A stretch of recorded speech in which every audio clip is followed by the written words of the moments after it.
Hello, I hope सारे बहुत ही शानदार फिट एंड फाइन हो गए। बैंकिंग के एग्जामिनेशन के इस फेस्टिव सीजन में एक और एग्जामिनेशन आ चुका है। पहले SBI PO, IBPS PO, clerk की वैकेंसी आई, अब आ गई है रीजनल रूरल बैंक की सारी ही वैकेंसी एक ही बार। ऑफिस असिस्टेंट, स्केल 1, स्केल 2 सारी वैकेंसी शामिल हो जाए। मतलब ये सिंपल समझ लो कि आप बैंक में जॉब करने के लिए जिस एग्जामिनेशन के लिए एलिजिबल हो वो सारा एग्जामिनेशन IBPS PO ने, IBPS रीजनल रूरल बैंक वालों ने एक ही बार दे दिया है। टोटल डिजिग्नेशन कितनी? 13,217। बहुत बड़ा नंबर होता है और इसमें आपको चाहिए सिर्फ एक, जो बोलने में तो आसान है, लेने में थोड़ा सा मुश्किल तो है ना।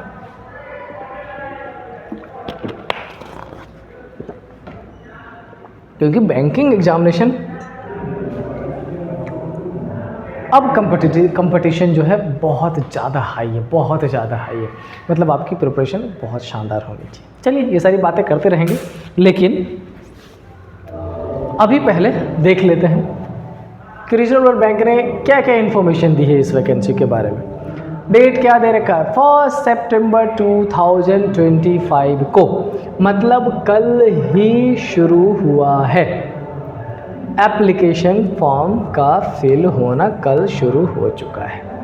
1 सितंबर 2020। कब तक है भैया? 21 सितंबर तक। कब तक है? 21 सितंबर तक। समझ गया? अच्छा, एग्जामिनेशन का डेट कब है? नवंबर दिसंबर में आएगा। फिलहाल डेट गिवन नहीं है, हाँ मंथ टेंटेटिव जरूर गिवन है कि नवंबर दिसंबर में आपका प्री एग्जामिनेशन हो जाएगा। मेंस एग्जामिनेशन कब हो जाएगा? फरवरी 2026 में। रिजल्ट डिक्लेरेशन आप सबको पता है जनवरी में, और जो फाइनल अलॉटमेंट है वो तो ठीक है। तो ये आपके इम्पॉर्टेंट डेट्स है। अभी फ़िलहाल जो आपके लिए इम्पॉर्टेंट है वो ये है 1 सितंबर से 21 सितंबर। आपको इस पर्टिकुलर डेट का ध्यान रखना है। और आई वुड सजेस्ट कि बच्चों 10 सितंबर से पहले फॉर्म फिल कर लीजिए, क्योंकि उसके बाद आगे जाके फिर लफड़ा पालने का कोई मतलब नहीं होता है। तो कोशिश करिएगा जल्दी से जल्दी फॉर्म फिल कर लें और फिजूल के लफड़ों से बचें। अब बात आ गई पहले सी जॉब मिलेगी, वो आपको पेमेंट देंगे, लेकिन उससे पहले वो आपसे पेमेंट लेंगे। तो ये इन्फॉर्मेशन है पेमेंट लेने की। जनरल OBC EWS के लिए कितने? 850। SC ST PA जो हमारे भाई बंधु इस रिजर्वेशन वाले कैटेगरी में कितने? 175। पेमेंट मोड वो सारे अवेलेबल जिससे आप पैसे दे सकते हो, कोई कोताही नहीं बरती गई होगी उसमें। I am very sure. Payment using the following method: debit card, credit card, internet bank, IMPS, mobile wallet, cash card, सारी चीज़ों से भैया पैसा लेना है भरपूर। एज लिमिट है जो 16 सितंबर, 16 सितंबर को आपकी एज मिनिमम कितनी होनी चाहिए? मिनिमम 18 से मैक्सिमम 28 के बीच होनी चाहिए। ऑफिस असिस्टेंट बोले तो क्लर्क के लिए 18 से 30 होनी चाहिए। स्केल 1 के लिए 21 से 32 होनी चाहिए। स्केल 2 के लिए 21 से 40 होनी चाहिए। स्केल 3 के लिए तो कुछ आपसे एक्सपीरियंस मांग लेगा। और IBPS RRB रिक्रूटमेंट 2005 में ये। अच्छा, एज रिलैक्सेशन जो उनका रूल फॉलो करता है उस हिसाब से चल सकते हैं। तो अगर आप क्लर्क की तैयारी कर रहे हैं, आपकी एज 28 साल से कम है, देन यू आर एलिजिबल। अगर आप स्केल 1 यानी कि PO वाले डिजिग्नेशन के हिसाब से जाना चाह रहे हैं, आप एलिजिबल हैं। अगर आप 30 और 30 से नीचे है तो डन। चलिए नेक्स्ट, ये रहा पोस्ट, मतलब जो ऊपर गिवन था इतने सारे 13,000 14,000 वैकेंसी, उसमें से किस किस डिजिग्नेशन को कितनी सीट मिली है सबसे पहले वो देख लीजिए। ऑफिस असिस्टेंट जिसको मल्टीपर्पज़ बोलते हैं, सबसे ज़्यादा 7972, ऑलमोस्ट 8,000 वैकेंसी मिली है उसको, है ना। स्केल 1 में कितना है? 3907। स्केल 2 में बेटा अलग अलग है, क्योंकि उनके जो स्पेसिफिकेशन है, जो क्वालिफिकेशन का पैटर्न है, उसके बेसिस पर उसको अलॉट किया जाता है। तो यहाँ पर ये 854, 87 एंड 69 3 है। स्केल 2 के लिए और भी बहुत सारे, और स्केल 3 वाले के लिए 199 है। तो ये जो कैटेगरी, जैसे अगर आप लॉ ऑफिसर, अगर आपने LLB कर रखा है, लॉ ऑफिसर बनना चाहते हैं 48 है, ट्रेजरी मैनेजर 16 है, मार्केटिंग ऑफिसर 15 है, अगर आप एग्रीकल्चर ऑफिसर है यानी कि अगर आपने ग्रेजुएशन एग्रीकल्चर से कर रखी है तो आपके पास 50 वैकेंसी है। बहुत शानदार कोर्स है एग्रीकल्चर का, अगर आपने बहुत शानदार तरीके से प्रिपरेशन किया मज़ा ही आ जाना है एकदम से। ठीक है, चलिए पोस्ट में अब यहाँ पर थोड़ी थोड़ी बेसिक इन्फॉर्मेशन मैंने सारे ही पोस्ट के लिए सेपरेट रख दिया है जो आपके लिए ज़रूरी है जानना। ऑफिस असिस्टेंट यानी कि मल्टीपर्पज सिंपल लैंग्वेज में clerk. Candidates must have completed their graduation in any discipline from any recognised university institute will be eligible for this post. कोई स्पेसिफिक नहीं मांग रहा है। प्रोफिशिएंसी इन लोकल लैंग्वेज, ये बेटा अब बहुत ज़्यादा ज़रूरी हो गया है as prescribed by the participating RRB, जहाँ की बैंक्स होंगी वहाँ का लोकल लैंग्वेज सिंपल है वो मांग रही होगी। Desirable working knowledge for computer, ये सिंपल है आपको आता होगा। असिस्टेंट मैनेजर या ऑफिसर स्केल 1 क्या मांग लिया है, must have completed their graduation in any discipline from recognised university.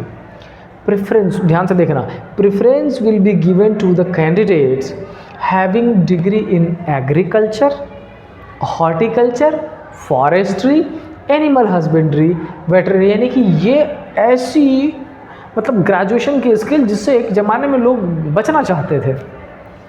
ये ऐसे ग्रेजुएशन अगर आपने कर रखा है, मतलब बेसिकली जो प्रोफेशनल कोर्सेस हैं जैसे लॉ है, इकोनॉमिक्स है, अकाउंटेंसी है, CA है, मार्केटिंग है, एग्रीकल्चर वाले बहुत सारे, तो आपको प्रेफरेंस दिया जाएगा। प्रेफरेंस इन लोकल लैंग्वेज, ये इंपॉर्टेंट। आते हैं लॉ वाले पे, एकदम सिंपल सा मतलब है कि आपको LLB होना पड़ेगा, degree from recognised university in law और इट्स इक्विवेलेंट, सिंपल सा law, and 2 years experience as an advocate और should have worked as law officer in bank और फाइनेंशियल इंस्टीट्यूट। ध्यान रखिएगा 2 साल का पीरियड आपका एक्सपीरियंस का मांग लिया है इसने। Agriculture, candidates having graduation degree in agriculture, horticulture, dairy, animal veterinary, जो सारे हैं वो सारे 2 years experience in the relevant field, मतलब ग्रेजुएशन के बाद आपके पास 2 साल का एक्सपीरियंस होना चाहिए। ठीक है, नेक्स्ट बाकी सारे डेजिग्नेशंस मैंने मेंशन नहीं किए हैं, आप ऑफिशियल नोटिफिकेशन में चेकआउट कर लीजिएगा। अब क्या लिखा है, the IBPS RRB exam pattern, आपको एग्जामिनेशन के सारे ही पैटर्न पता ही होंगे आई होप। पहले pre, then mains and then interview का फेज होगा। क्या इंटरव्यू सारा डेजिग्नेशन के लिए होगा? आंसर है नहीं, कुछ डेजिग्नेशन के लिए होता है। बेसिकली क्लर्क की बात करें तो नहीं होता है। देखिए प्री में क्या क्या होगा। अच्छा सुनो, नॉर्मल जो बैंकिंग एग्जामिनेशन है उसमें और इसके प्री में एक डिफरेंस होता है। वो डिफरेंस ये होता है कि वहाँ पर इंग्लिश होता है, इस वाले में इंग्लिश नहीं होगा। Quantitative aptitude 40 question 40 marks, reasoning ability 40 question 40 marks and duration composite time 45 minutes, यानी कि 45 मिनट में 80 क्वेश्चन है और आपके अटेम्प्ट जाने चाहिए 60 to 65 मिनिमम, तो आप क्वालिफाई कर पाएंगे। समझ आ रही बात? इंग्लिश नहीं है, रीजनिंग और मैथ्स 2 ही है। अब बात रही किसी, अच्छा ध्यान रखिए यहाँ पर office assistant as well as scale 1 officer दोनों का सेम ही, कोई डिफरेंस नहीं है। आगे चलते mains examination, office assistant and scale 1 अलग अलग सब्जेक्ट है। Reasoning ability 40 question 50 marks, quantitative aptitude यानी कि maths 40 question 50 marks, general awareness 40 question 40 marks, general computer knowledge 40 question 20 marks and English और Hindi language based on your choice 40 question 40 marks और composite time मिलेगा आपको 2 घंटे का। ये रहा प्रॉपर आपका सिलेबस। अब बात रही कि मैं कैसे हेल्प करता हूँ, मैं आपकी हेल्प करता हूँ रीजनिंग, क्योंकि मैं रीजनिंग पढ़ा रहा हूँ 10-12 साल से। इसके अलावा मैंने अभी भी आपसे शेयर किया कि आपके करंट अफेयर का जो बैच है मंडे से आपको एवरीडे 10 करंट अफेयर्स मॉर्निंग में 7 बजे मिलने जा रहा है। तो मैं उम्मीद करता हूँ कि आप इंजॉय करेंगे उस सेशन को, क्योंकि हमारे साथ जो टीचर जुड़ने वाले हैं बहुत ही वास्ट एक्सपीरियंस है, मोर देन 10 ईयर्स का शानदार तरीका है। अलग अलग बहुत सारे प्लेटफॉर्म पे दिल्ली के आसपास और दिल्ली में पढ़ा चुके हुए, आप इंजॉय करने वाले हैं उसको। ठीक है, चलिए तो ये रहा रीजनल रूरल बैंक से रिलेटेड जो इन्फॉर्मेशन है वो।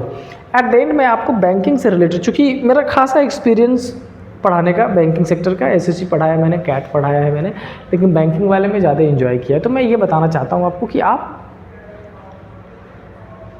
अगर प्रिपरेशन करना चाहते हैं बैंकिंग का एक 6 मंथ निकालिए अपने लाइफ का और ये ठान लीजिए कि इस 6 मंथ में कुछ करके दिखाना है। इस 6 मंथ में 8 to 10 आवर्स का रेगुलर स्टडी शेड्यूल रखना है apart from coaching centre. Social media से थोड़ी सी दूरी बना के रखिए। बच्चे ऑनलाइन प्रैक्टिस करने जाते हैं और उस ऑनलाइन प्रैक्टिस के चक्कर में कहाँ चले जाते हैं पता ही नहीं चलता है।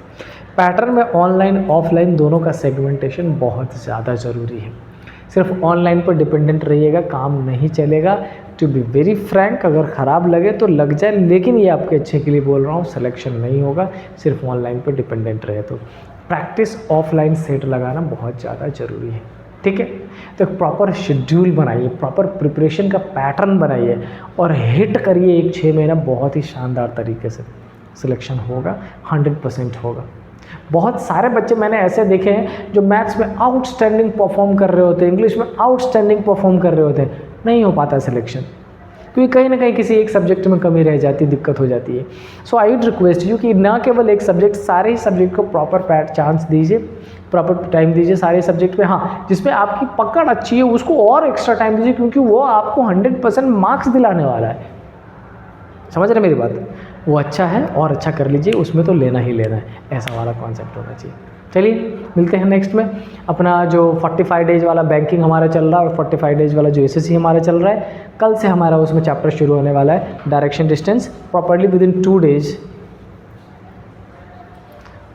डेज जो सिलेबस हमारा होगा वो शुरू हो जाएगा दोबारा। डायरेक्शन डिस्टेंस टॉपिक से मैं इस बार शुरू करने वाला हूँ और बैंकिंग लेवल का जो प्रॉपर ही सिलेबस होगा वही उसमें कंप्लीट करवाया जाएगा, ठीक है। जैसा हम पढ़ते रहे, एसएससी वाला अपना चल रहा है, सी सेट का कल से फिर से क्लास शुरू हो जाएगा, क्योंकि जो ऑफलाइन क्लासेस की रिकॉर्डिंग आपको मिलती रही वो कल से मिलनी शुरू हो जाएगी। सो मिलते हैं अगेन कल सेम टाइम पे।